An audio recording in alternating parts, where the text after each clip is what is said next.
Natuloy ang pagpapatupad sa Move Manila Car Free Sunday sa kabila ng masamang panahon kahapon. Bukod sa fitness goals, layon itong makabawas sa polusyon sa Maynila.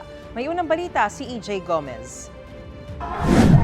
Bumuhos ang malakas na ulan sa ilang parte ng Maynila bunsod ng bagyong Aghon.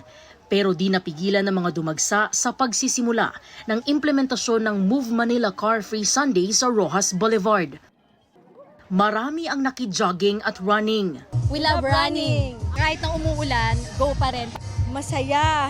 At saka yung health namin, sobrang magbebenepisyo talaga. Ang grupo ng bikers na ito di nagpahuli sa kanilang early morning fitness journey. Yung mga sakit-sakit sa katawan natatanggal, yung stress, tsaka yung dumadami yung kaibigan.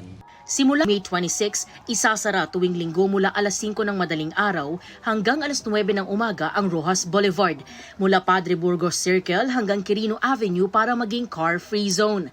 Alinsunod sa Ordinance No. 9047 na target na mabawasan ang polusyon at maging mas malusog ang mga residente sa lungsod. Ito pong car-free Sundays by the Bay natin ay bukas sa lahat, hindi lamang po Manileño, kundi sa lahat ng ating kababayang Pilipino.